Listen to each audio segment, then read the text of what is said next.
So welcome everyone. First of all, the first things people ask, I believe some people have already got their campaign t-shirts. If not, they're in the mail and you should be getting them in the next couple of days, or depends on Australia Post. I got something from Sweden in a week and a half and I'm still waiting 3 weeks later to get it from Melbourne. So Australia Post is slow at the moment. So tonight I'd like to welcome, is it Captain?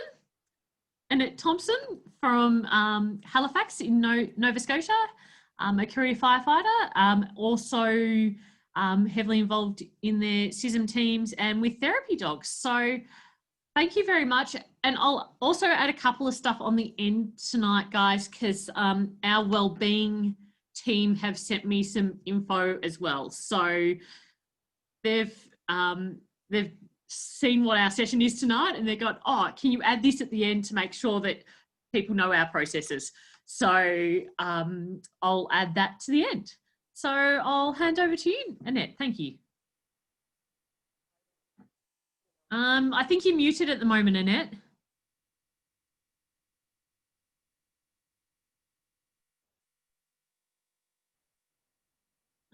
No, can't hear you.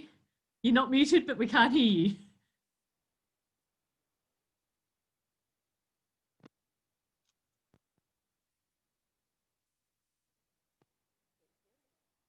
Nope. Nope, can't hear you. That's weird that a minute ago we could. Now you're muted. No, you're not now.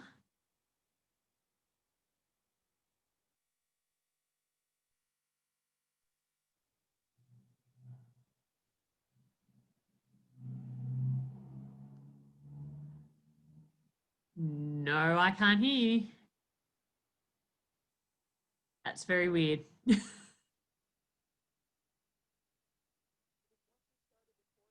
Nope.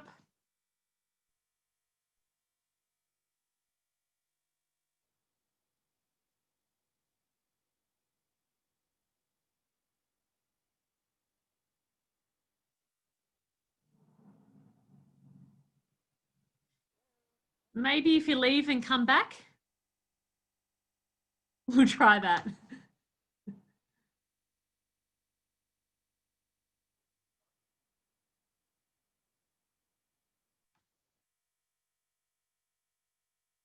Sorry, guys, for the technical difficulties. It was quite interesting that we had her a moment ago and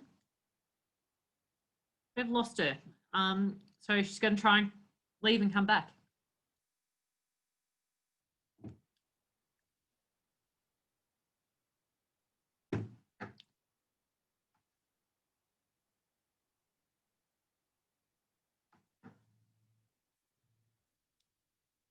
Are you back with us, Annette?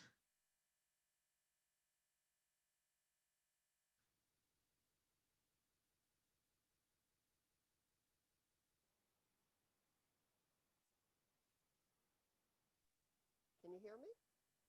I think I can vaguely hear you. Can anyone else hear her? Hello? Yep, can hear you. Yep. We can just hear you, Annette. How do I turn up the volume? I'm not sure, but you're slowly getting louder. 1, 2, 3, 4, 5. It's very quiet, but I can hear you.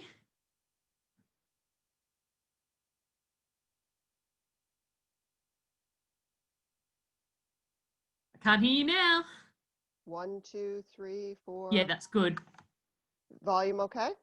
Even better now. Yeah, perfect. Okay. So thanks again for inviting me. I greatly appreciate it. Sorry for the technical difficulties this morning. I'm a career captain in Halifax, and I've been with our CISM team for about 11, 12 years.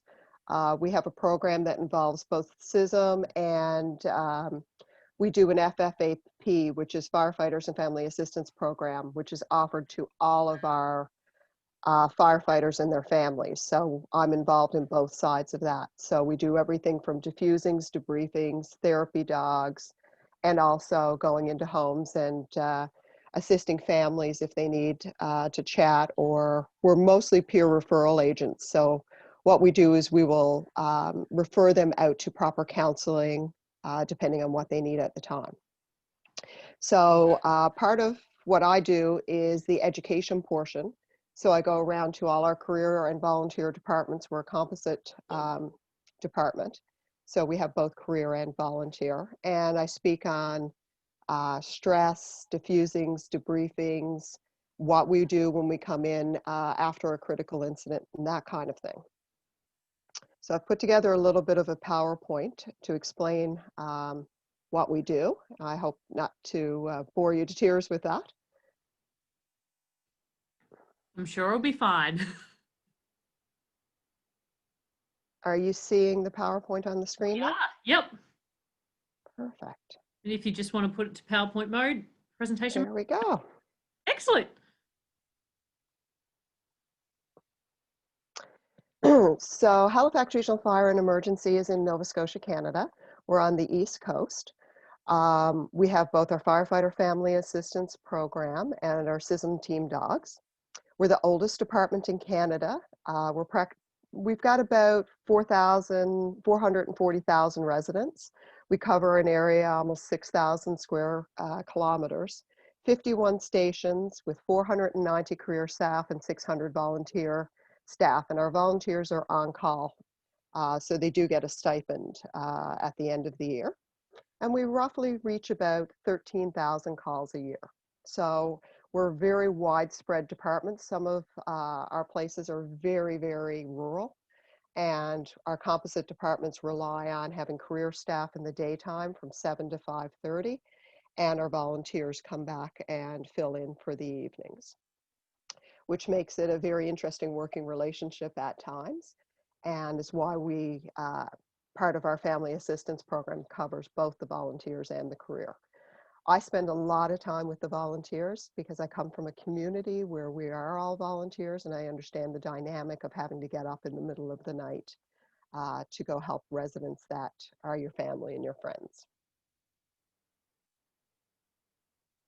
So I'm a career captain. I'm also trained through the IAFF for peer support. I've been a therapy dog handler for about 11 years. I also teach a course called R2MR, which is Road to Mental Health Readiness, and that has been put together by our Canadian military, and I've added part of that into the back end of this course. I'm also a massage therapist. When I left Australia in 2000, I came back to Canada and became a massage therapist when I was trying to figure out what I was going to do next. And I took some extra courses in how to deal with people with PTSD. I was originally a commercial diver and a diver medic, and that's why I lived in Australia. I was teaching down in Tasmania and working in Brisbane for a while. And I'm a welder and a first aid instructor and a few other things thrown in there for good measure. So I actually work.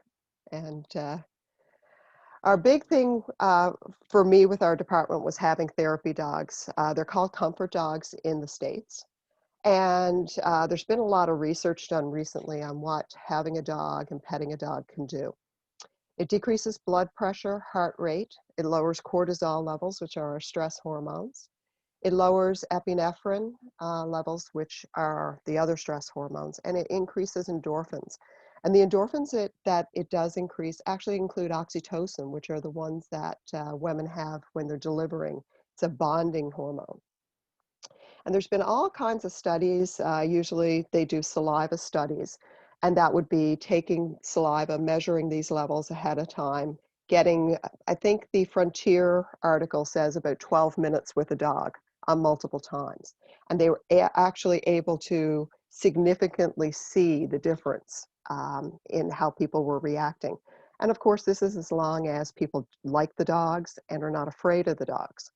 So before I go in with my dogs, that's one of the first things I will ask if anybody has a fear or is allergic and doesn't want the dogs in the room. We have had a couple of cases where I'll remove the dogs from the room at that time. So our therapy dogs are used in a lot of crisis applications. So if I go in after a major event and do a diffusing or a debriefing, I will usually bring one of the dogs. But if you look at the picture with my little girl Newt sitting on Kevin, Kevin has severe PTSD, and we had one of his colleagues die by suicide, and Kevin was not able to walk into the room. And we were able to go outside and at least get him into the hall so he could be with the other firefighters. And Kevin's been very open about telling his story. He's actually been on a couple of TV programs with me, telling about how without the dog, he never would have been able to make it to the funeral or to actually go into the fire station at that point in time. The picture in the middle was at another one of our funerals where another of our colleagues died by suicide. And the dogs are actually trained to march in the funerals with me. That's how often they're used. And this is my big boy, Bishop. Bishop is a therapy dog in training, so I get him out to as many events as I can to get him used to all the things that they'll see around the fire trucks, the toners going off, that kind of thing.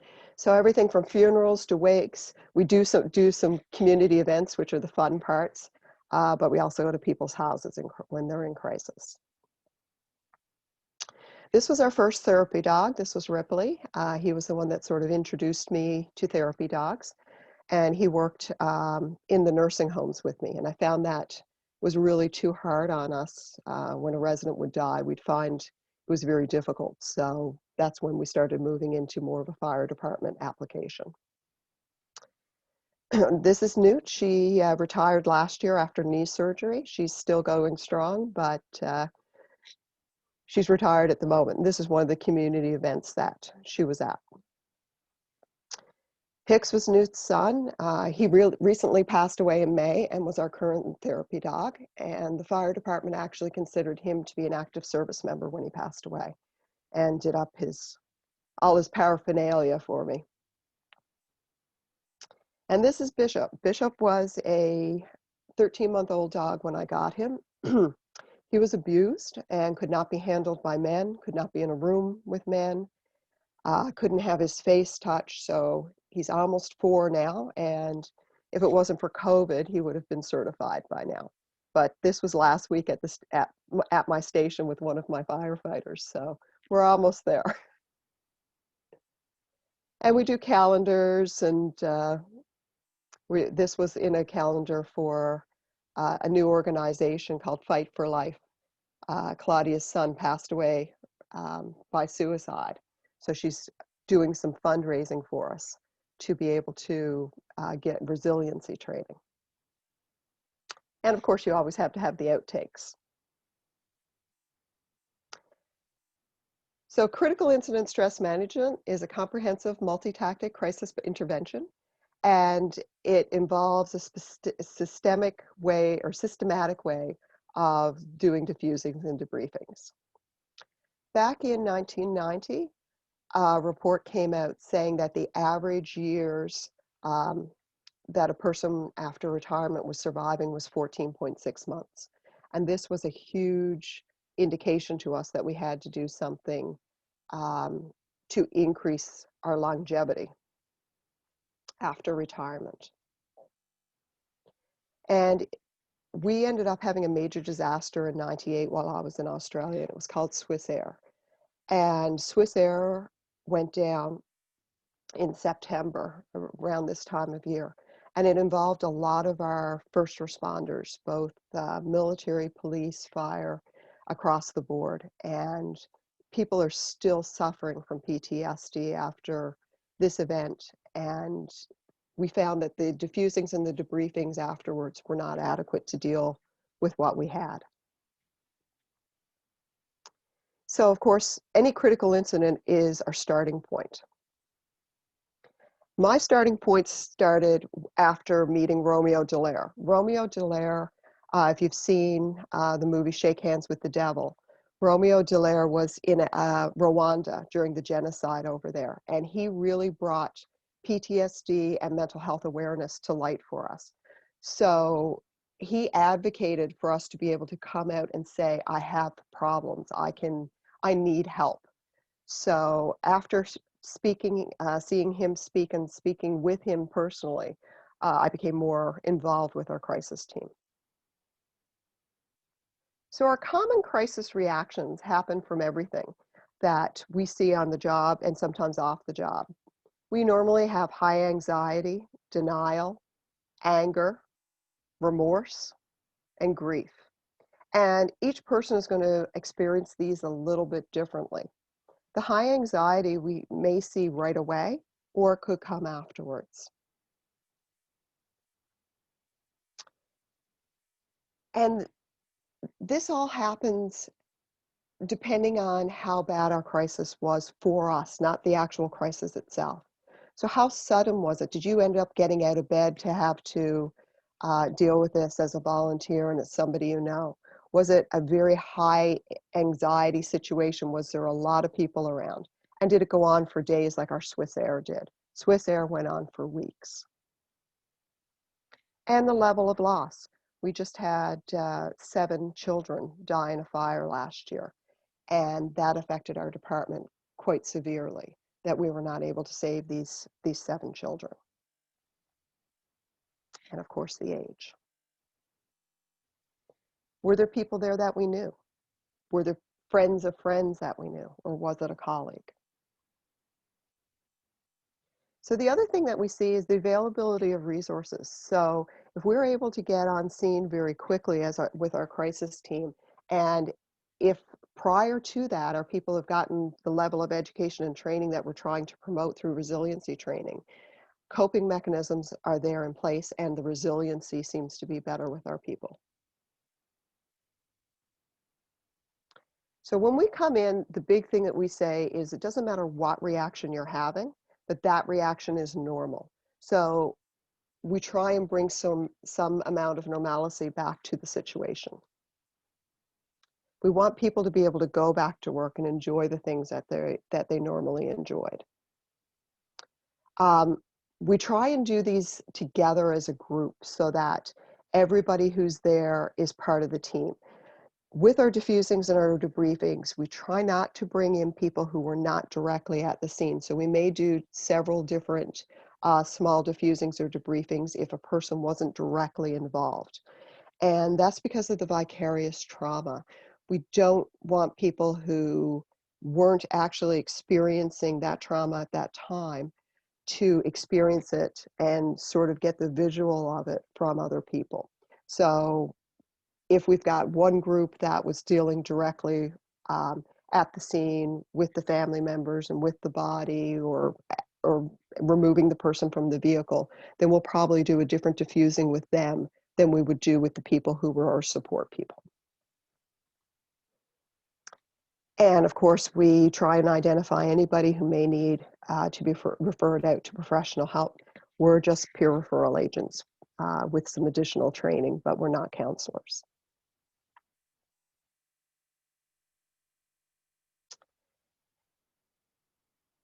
So this program is developed so that we're able to assist people directly after a traumatic event.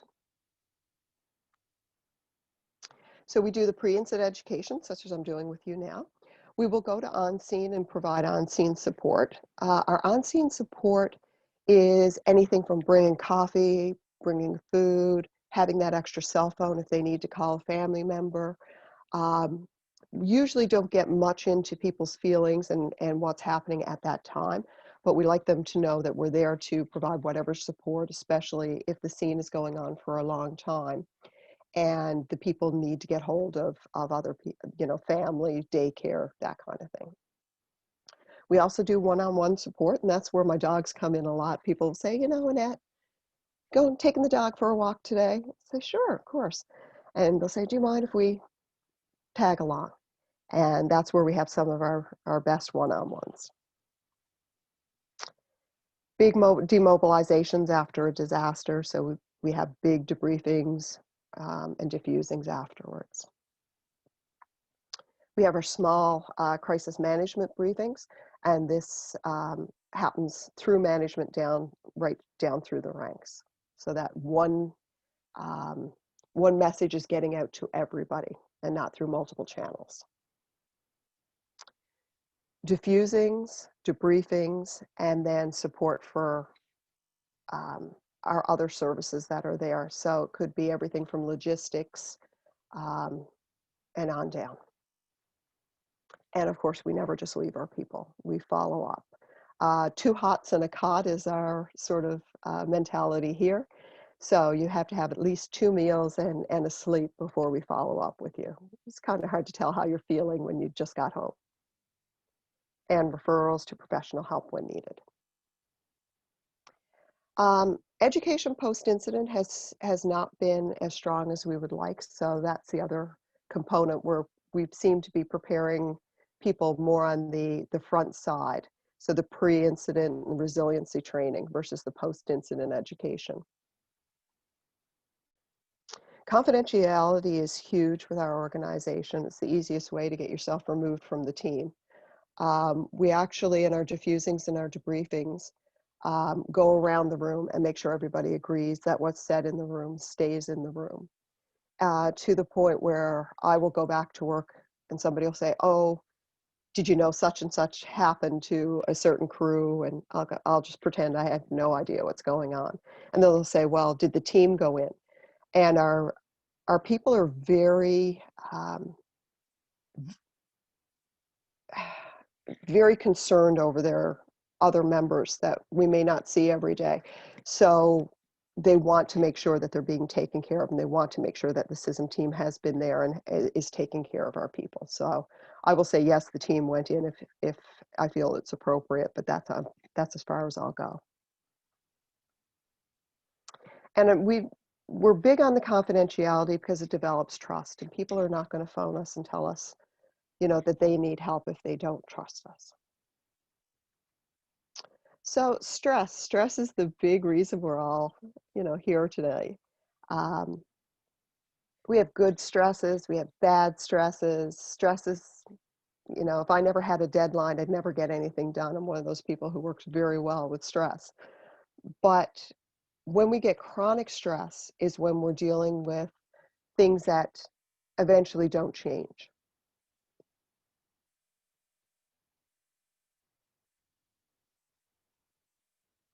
So everybody has stress. We have cumulative stress. So, you know, you were having a fight with the significant other before you went to work, and then all of a sudden you've got the stress at work, and then you get a critical incident come into the factor, and we may end up with a post-traumatic stress disorder. We tell our people that everybody has post-traumatic stress, not necessarily a disorder. So after any type of traumatic event, you're going to have some stress. So there's your post-traumatic stress. We don't consider it being, hi bud, a disorder. Speaking of which, Bishop just came to say hi. Want to say hi? He even has his vest on for today. So we all have a post-traumatic stress, but it's when it becomes the fact that you pass by the accident scene and it ruins your day. You can't get out of bed. Those kinds of things that we start looking at more of a disorder or an illness, depending on what part of the country you're in. Vicarious stress. I mentioned this a little bit earlier. And vicarious stress is taking on the stress from other people. And we can see this at times on accident scenes when you've got family members around and they're crying and screaming, and then you come back to the station and somebody's speaking about things that you haven't seen during that accident. So we try and keep our vicarious stress as low as possible. And I've been asked with the crisis team, if you're hearing about all this stress, how do you not get vicarious stress? And the reason being is we do our own diffusings and debriefings of each other afterwards. So we always go in as a team. There's at least 2 members of the team that go, and sometimes, depending on the crisis, I'll bring in a chaplain also. And then we'll sit down and have a talk afterwards about how it affected us. Because it could be that we've just gone to a scene and spoke about things that are very, that could be a trigger for ourselves. Compassion fatigue, we're seeing this a lot more with our people dealing with elderly parents, sometimes with children with autism. So we have to be very aware of that also. and burnout. That's where we don't want our people to get. We definitely don't want them to have burnout. So, as I said, stress is a normal part of life. It can be positive, it gets my projects done, but when it's negative, we want to make sure that our people are getting the help that they need.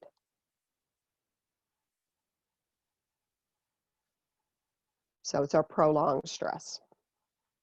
So with our management briefings, we have the pre-incident education, diffusing debriefings. We have a policy designed around this, and the policy deals a lot with when we're called out. And any member of any incident can call us out. We have 3 phones. The 3 phones are manned 24/7. And through those phones, we can start a diffusing or a debriefing. Our dispatchers will phone us during an incident and let us know there's an incident on the go that they feel that we need to be a part of. And all of our platoon chiefs can also phone.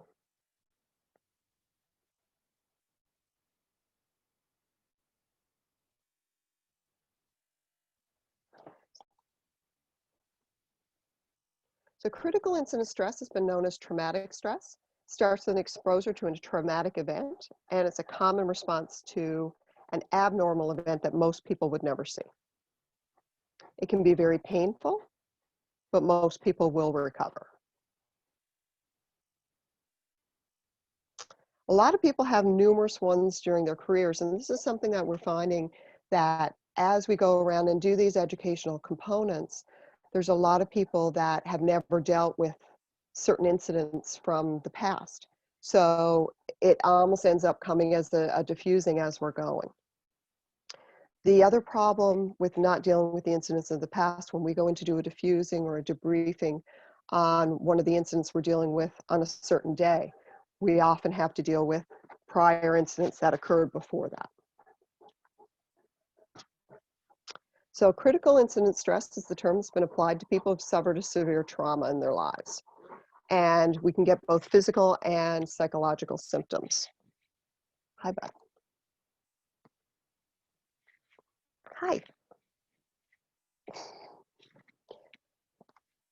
Sorry, I'm having some problems dealing with it. He wants his attention. So the potential critical events that we can deal with are assault, abuse, threats. We've had some incidents up here where we've had gunmen. We recently had a major shooting with Porta-Pick and lost one of our retired firefighters through a mass shooting. So the threat to the lives are huge up here right now. Sudden or unexpected death or serious injury to a colleague, of course, death or serious injury to a child. So Swiss Air, as I said, was huge for us. When you take a perfectly good plane and it ends up in pieces like that, it was not a, you know, it was just unheard of. There was no rescue, it was all recovery. The other things that may provide a critical incident, threat or loss to professional integrity. That is huge, especially now with the with the Me Too movement and things like that. People are being accused of crimes, and sometimes they're not true. Other times they are, and we've got to deal with that within our organizations. I deal a lot with ground search and rescue also, and the non-closure after they do a search and they can't find the victim. That's been huge for us. There were people that I've spoken to that after 20 years are still thinking about a specific case that they were not able to solve. With our volunteers, the inability to be at a call when the rest of the crew is there seems to be a big issue. So all these people have a common bond, and now they're not part of that. And the media, of course, especially after the Porta-Pick shooting, we saw a lot of media constantly trying to invade space, and there's no getting away from it. So the things that are going to affect us, the severity, what was our role and responsibility? As a captain, my responsibility for my crew is huge. But they, as a lot of our new firefighters are saying, you know, they don't know where they fit in sometimes. The degree of personal danger that we're in, how much do we identify? Do we have another stressor in our lives that helped increase the stress of this? Are others being very flippant? And that comes up a lot, especially from other organizations. So our firefighters and our paramedics are separate here. And we've been on calls where, you know, one of the organizations may not have been as professional as we like, and that affects our members. Weather conditions. It's always a dark and stormy night when things seem to go bad. It's never a bright sunny day.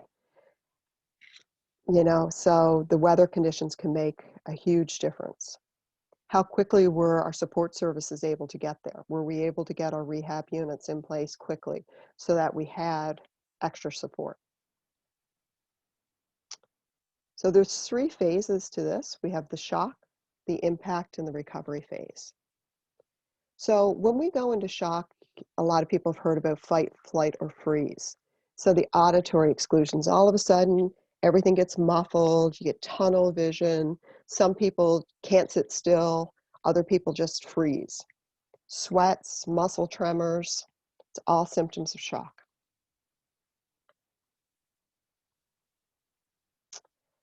Physical symptoms that we get after and during a critical incident. Thirst.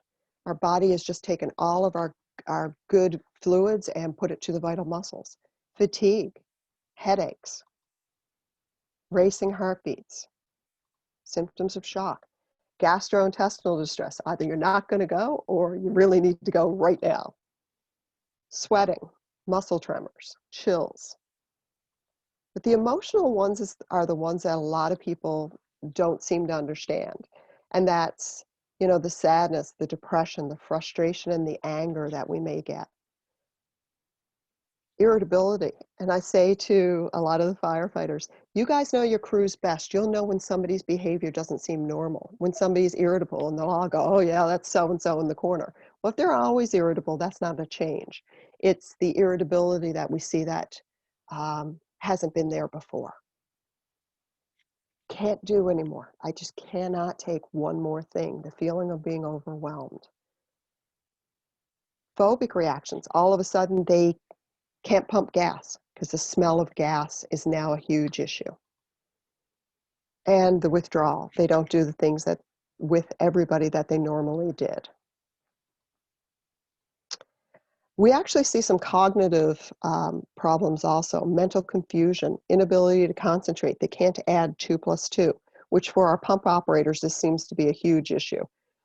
Poor attention span, difficulty solving problems. Well, as a firefighter, that's our main job, is to solve problems. Memory disruptions, inability to calculate, impaired decision making.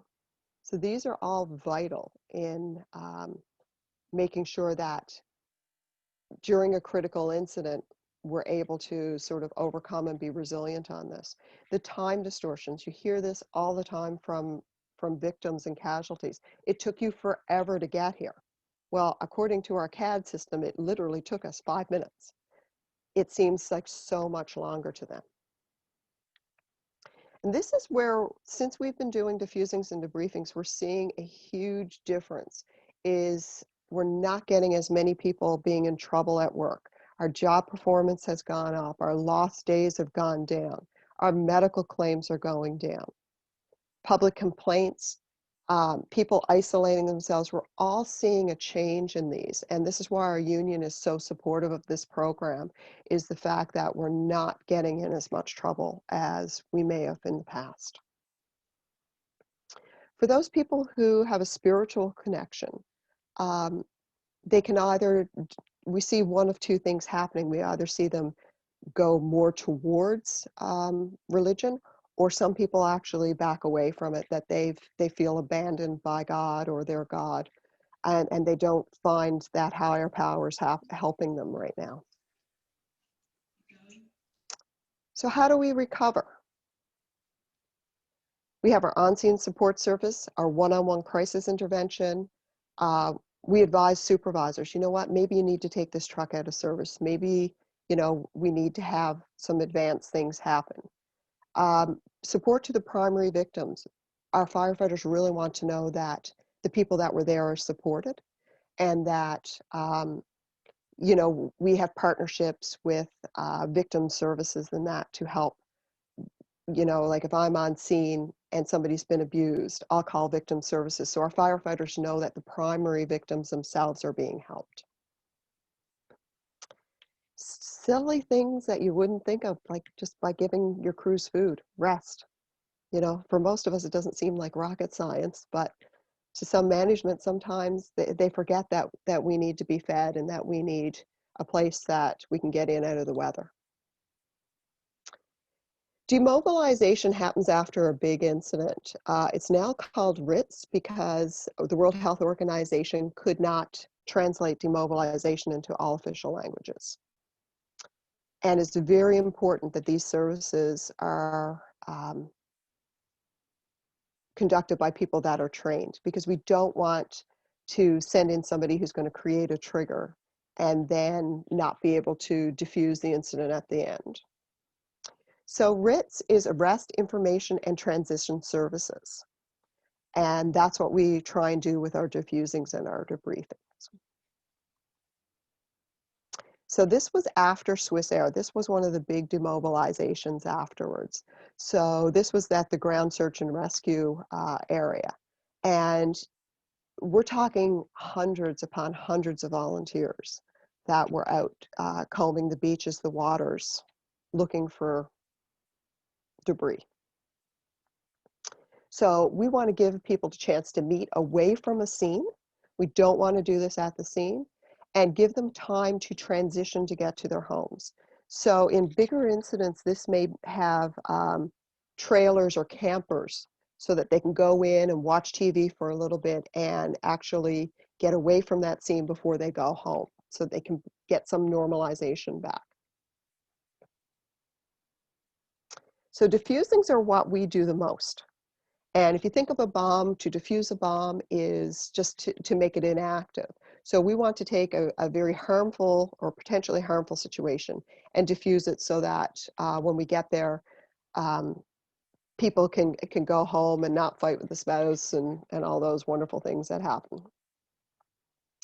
So taking all those intense reactions, getting them out, talking them out, and making sure that people know it's a normal reaction to a very abnormal situation.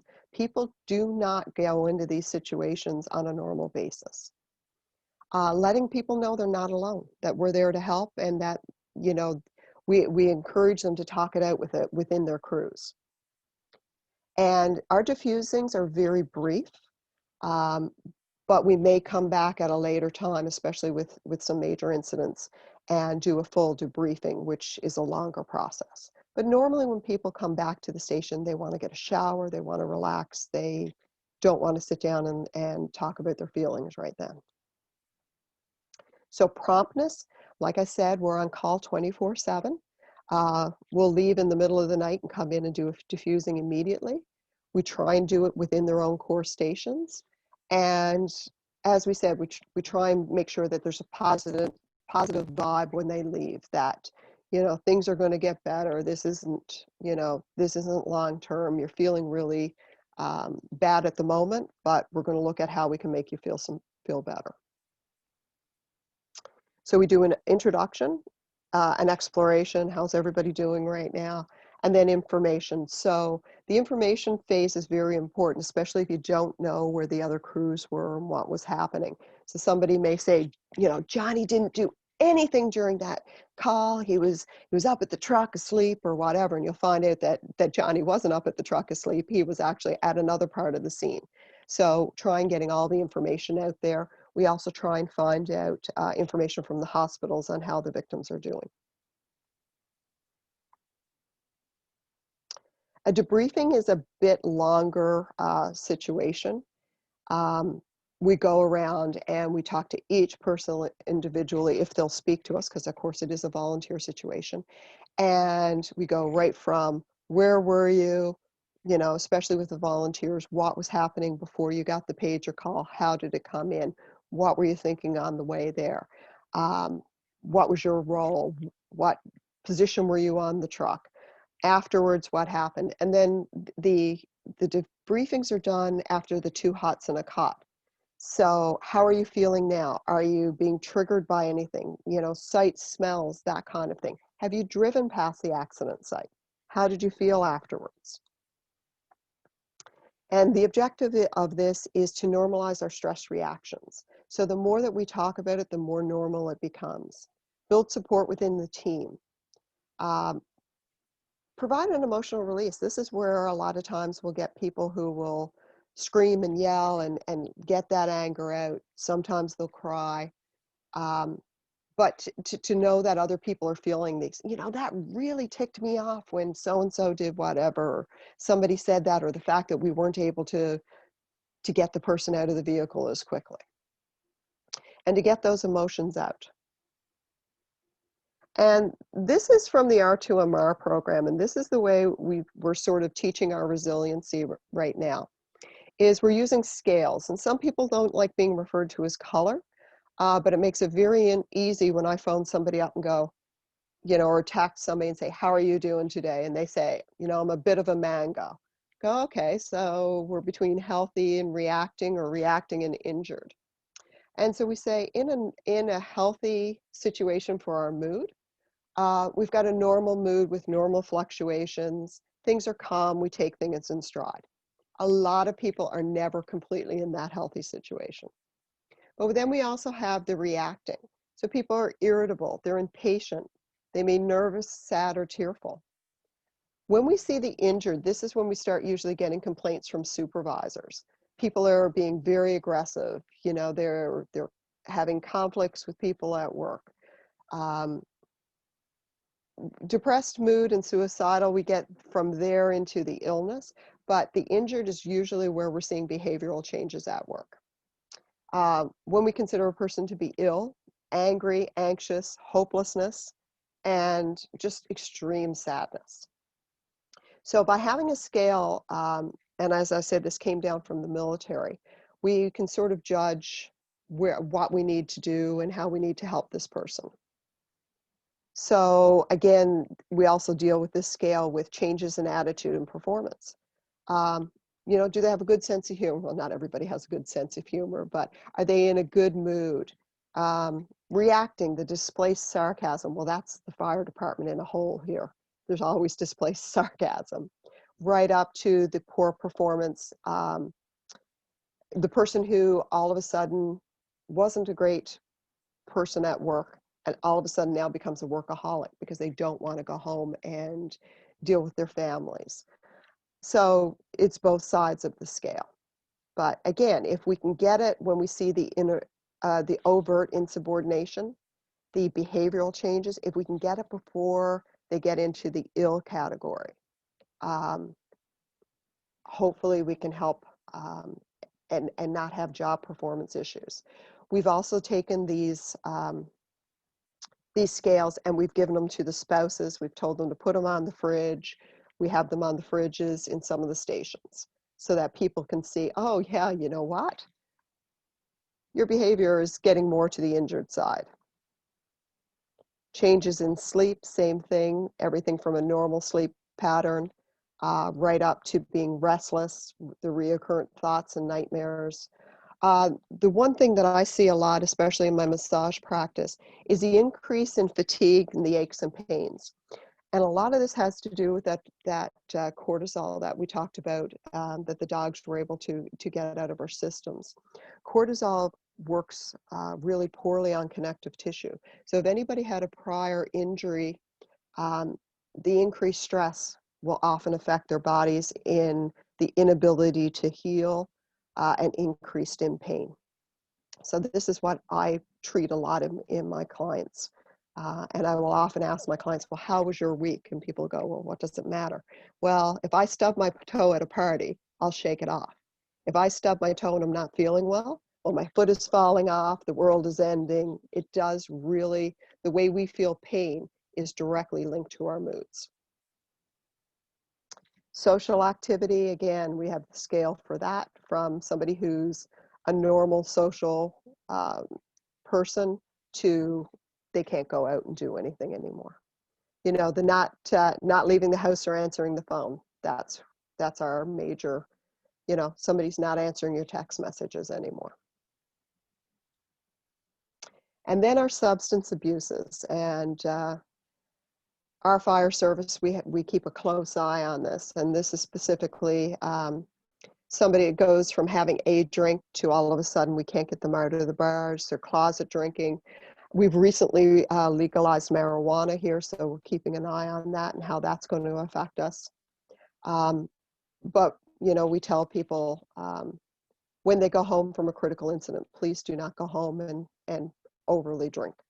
That day of handing you the bottle on the way out the door is not where we're going with this anymore. So one of the things that I always try and leave these sessions with is Dr. Emoto, and if you look him up on YouTube, he did studies on water and water crystals. And all the top line that you see there is when water was talked to nicely. And everything you see on the bottom is when it was shouted at, words of anger and that kind of thing. And if you think of that, the fact that we're 80% water and a lot of the negative that we see in the world and, you know, people screaming at us, it can definitely affect how your composition reacts. So for us, I always say, look at Dr. Emoto and, take a look at what happens with water when you have all those negative thoughts going through. And if this is what happens to water, what happens to us? These are our contacts, and this is the kind of thing that I give out. So I think Sarah said that she had some information from your health and wellness people that would be very similar. One of the big things for us is we've got a place here called Flair Equestrian, and she actually deals with horses and bringing the horses in as part of a therapy team and leading groups through horse experiences.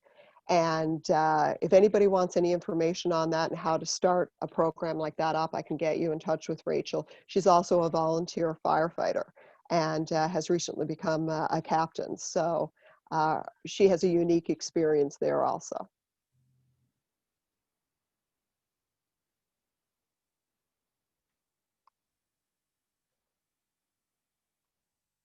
Are there any questions? Does anyone have any questions? I have a couple of questions. What breed are your dogs? Are they Bernese Mountain Dogs? They're Bernese Mountain Dogs. The reason I chose the Bernese Mountain Dog is they are a working dog, so they're used to working. Unfortunately, they shed like you wouldn't believe. Like I go around with a roller on my Chief all the time. It's like, Chief, come here for a second. You know, you do the roller thing. But I'm allergic to most dogs, and it's one of the few breeds that I'm not allergic to. Fair enough. I know about shedding. I've got 2 golden Labradors. Exactly. Can you see those questions, or would you like me to read them out? Is that under the chats? Yeah, in the chats. So Colin says, how has the understanding of how we address trauma changed during your time working in the field, and how do you see it evolving in the future? When I was actually in Australia, I worked with the Queensland Ambulance Service to keep up my diver medic certifications.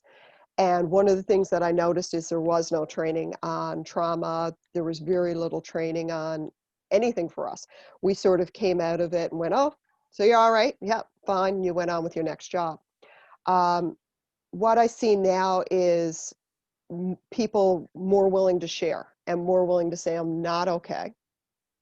What I would like to see in the future, and what we're sort of striving towards, is a resiliency program, so that before we even get to that point that we're looking at bringing people into counseling, they already have counselors. They already are going to see people on a regular basis, and our benefits plan has actually increased the amount of funding that we have within our benefits package.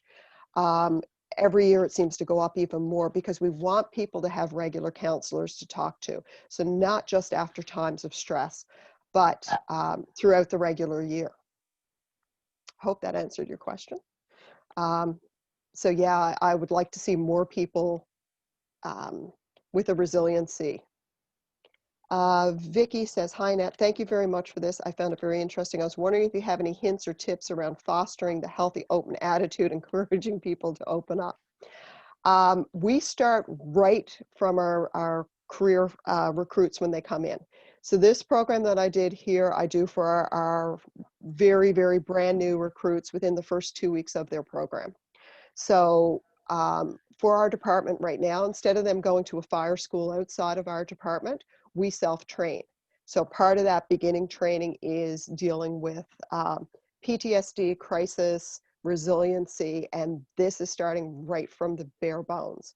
So it seems like a backward approach, but when these new recruits come into the station and they have a traumatic event, they're asking for the SISM team. They want to know we're on our way. They want the dogs. So it's really putting it to them and then putting it to our captains so that our captains realize that the new people coming in know this, they expect this. So it's really hard to say, oh no, we don't need this today. I think fire departments have been doing some form of this for a long time. We talk around the kitchen table and we often say, you know, we solve the world's problems before coffee around a kitchen table. And those kitchen table talks are very important. The big thing is when you see somebody in crisis or the person is not reacting the way that you would expect them to make sure they get the help that they need. And for us, that would be calling one of the members of our crisis team and saying, you know, can you check in with so-and-so? And we'll do an informal check-in. We'll never say who said anything, but those little informal check-ins are very, very important. How long does it take to train a dog? It's an ongoing process. It never, ever ends. Normally, with all my other dogs, I started them as soon as, well, Hicks was Newt's son, so it was, Hicks was born into my hands, so his training started day one.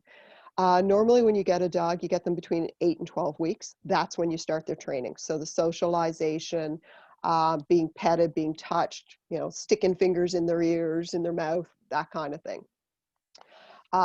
With Bishop, he was my first rescue that I've had to retrain from being an abused dog. And his training, well, it's been almost 3 years. He's still very vocal, very barky. He's still very reactive with certain men. And we've learned to work around that with him. I spent a lot of time at men's stores, so Cabela's, hunting stores, Canadian Tire, Home Hardware, places like that, with him in a training vest and letting strangers touch him. And of course, all the guys at the station, oh yeah, so you're out with the dog at the men's stores. Yeah, sure you are. What are you looking for, right? And it was like, well, you know, but for him, it was a lot of retraining. But most dogs can be certified after they're a year old. So, you know, if you've got a dog that you've taken from, you know, 8 weeks old, you've done a lot of socialization. It's a lot of obedience training. And I mean, it's not, you know, getting them to sit up and give you the paw, but not pawing at people and being interested in being around people. They've got to want to be with people. Newt, she's a very unique dog. I've seen her do some things that I never would have expected out of a dog. We were at a large wake after one of the firefighters died by suicide. And I think, Sarah, you'll appreciate this. They gave me a long skirt, but forgot to put a slit in it. So I'm walking like I can't move any further than my hips, right? And she dragged me across the room and sat on a guy's feet who I'd never met. And I looked at him and I was horrified. I'm in uniform. I'm like, sir, I am really, really sorry. My dog just dragged me over here. And this was the gentleman's brother. And he was talking about to his friend about how he had just spoken to his brother like moments before he died, and he was being very emotional. And she had dragged me across the room to him. And then, of course, he decided that I needed to meet the family and that kind of thing. But the pheromones that we release under stress, and if you can get a therapy dog to react to those pheromones, it's a very unique situation in the fact that they will gravitate towards people who are producing those pheromones at the time. She's done that to me in wakes. She's done it, so now when we do a diffusing or a debriefing, if everybody in the room is okay with it, I let the dog go. And it'll be very interesting. I'll watch to see where she goes and what she's doing at the time. Bishop is not at that situation yet. He just likes being around people. But I'm hoping that, eventually he will be able to pick up that when a person is under stress, they need me, and, I will be petted by them at that time. Yeah. And how long was it acknowledged and accepted the use of dogs in therapy in your department? My coordinator for the crisis team he knew of comfort dogs from the States. So as soon as I brought him Ripley and said, this is what I'd like to do, he was very, very accepted.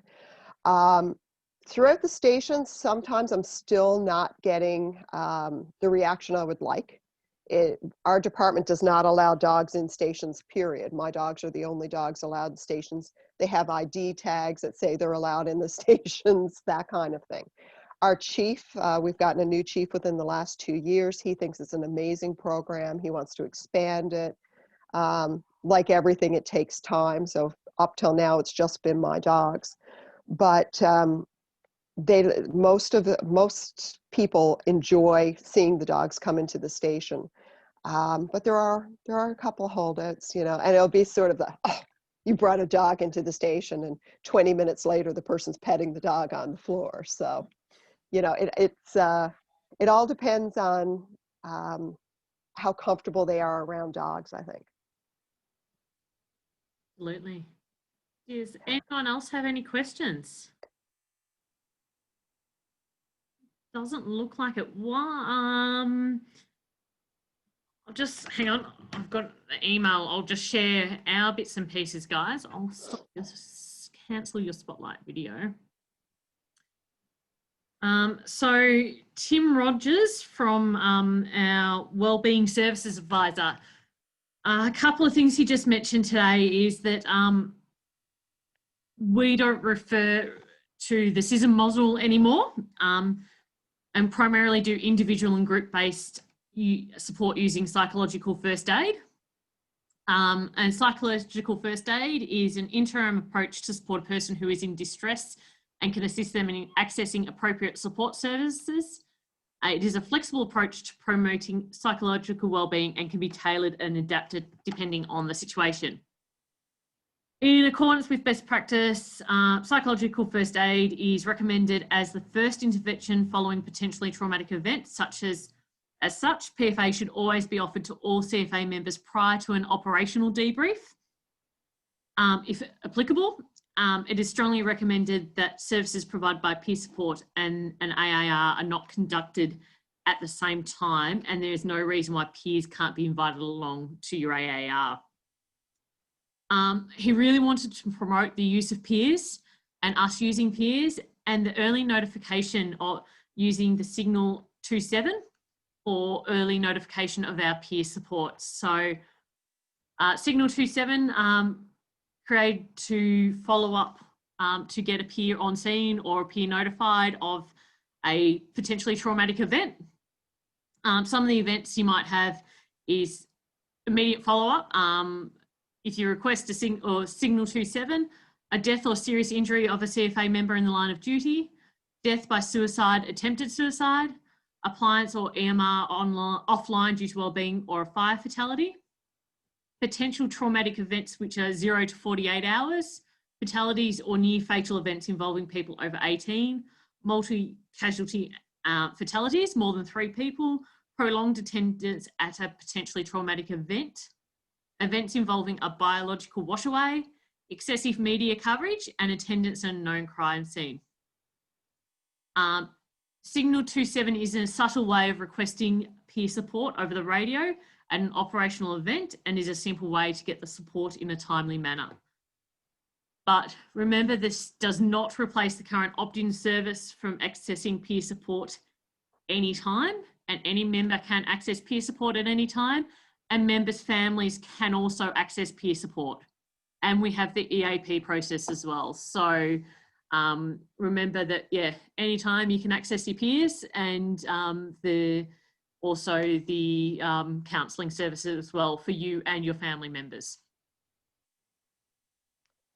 Our peer support, it's interesting you say you've gotten away from the CISM model. That's for us, a lot of the CISM throughout Canada has been done by psychologists and not peer support. And that's why we started doing ours by peer support. So it's very similar by the sounds of it, but we're not using psychologists or psychiatrists. We're using our peers for it also. So our peers aren't psychologists and psychiatrists. The psychological first aid is actually a course about, you know, putting people through recognizing signs and symptoms and how to treat that. So I understand that. But what I'm saying is a lot of the CISM used to be done by that. Oh, yes. And we've gone the same way that you have through peer support versus using outsiders, we shall say. And probably, guys, also the other email I received today, and I don't know if everyone received it, is about being able to access mental health first aid training through the training portal. So there is, I'm just trying to find that email now.